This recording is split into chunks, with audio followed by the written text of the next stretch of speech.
Don't desire to be in a situation that Allah has protected you away from.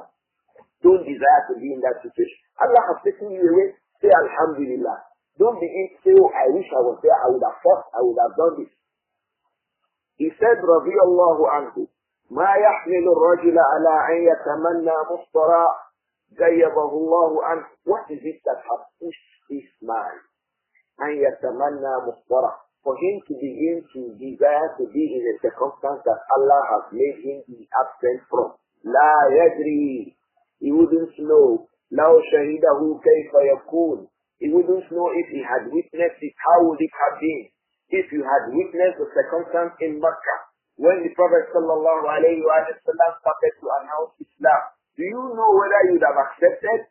Do you know whether you would have rejected? If you desire that, oh, I would have been in Badr, I would have fought behind the Prophet. It is at that time that you would have known where you would have belonged to. Whether you be behind Abu Jahl and the rest of them amongst Mushrikun, or you be with the Messenger alayhi salatu wasalam and Abu Bakr and the rest of them. You can't say that you don't know where you will belong to. Wallahi. Miqdad ibn al-Aswad said, I swear by Allah, لَقَدْ حَضَرَ رَسُولَ اللَّهِ صَلَّى اللَّهُ عَلَيْهِ وَسَلَّمْ أَفْوَاهِ. There were some of the people who saw the Prophet sallallahu alayhi wa sallam. كَبَّهُمَ اللَّهُ عَلَى مَنَاخِرِهِمْ فِي جَهَنَّمَ. Allah turned them. Allah will certainly turn them on their faces in the ground into Jahannam. They will be dragged on their faces into Jahannam. Why? They saw the Prophet Muhammad sallallahu alayhi wa sallam, but they rejected him. So Miqdad ibn al-Aswad said, Lam yujibuhu. They did not answer the call of the Prophet Muhammad sallallahu alayhi wa sallam. Wa lam yusadiquhu. They did not affirm the message that the Prophet sallallahu alayhi wa sallam. This is common even amongst the relatives of the Prophet. Were they all Muslims? Did Abu Talib accept Islam before he died? He did not. Despite the fact that the Prophet sallallahu alayhi wa sallam fought with him, even at the point of death was with him, encouraging him, my uncle, accept Islam, don't die upon shirk. The man still died upon the religion of his people. This was a man who saw the Prophet sallallahu alayhi wa sallam. I remember when I was in the university, one of the brothers used to say this a lot, that he wished that he was a companion. At that time, I did not know whether I know this hadith. But it used to come to my mind that, do you know whether you would have been like Abu Jahl? When he said, oh, I wish I would have been amongst the companions so that, I used to say, oh, some people saw the Prophet, but they did not believe in him. Look at the case of Abu Talib. He not only saw the Prophet, he believed that the deen of Islam is the best, is the only thing that human beings should be upon. Yet he did not accept Islam. He preferred to follow his friends. And he was a supporter. He was not an enemy of Islam.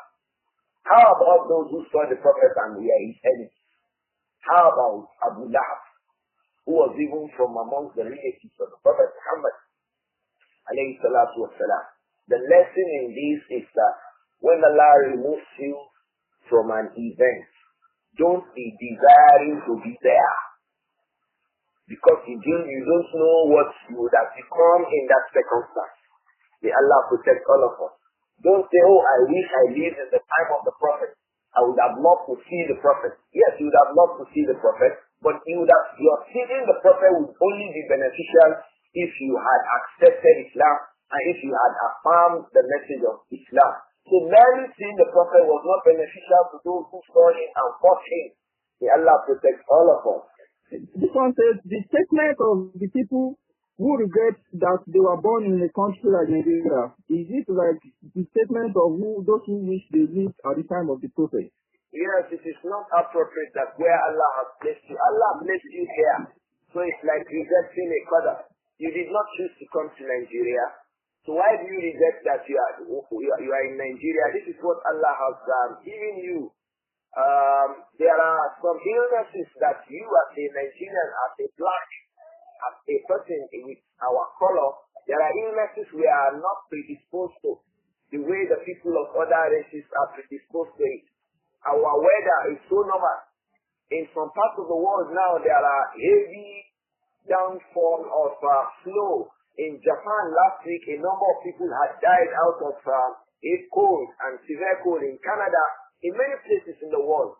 These conditions are there, but here in Nigeria, we are seeing the weather is so cool and nice now. In Nigeria, we have all that it takes in terms of mineral resources. We have crude oil, we have gold, we have all that it takes. So what is the regret about that? This is the choice of your Lord for you. What remains for you is that to become obedient to Allah in that circumstance. It is not about saying, oh, I regret that I had come from America. Are there no non-Muslims in America that will die and Allah will punish them in Jahannam? And are there no mu'minun in Nigeria who will die and Allah will admit him to Al-Jannah?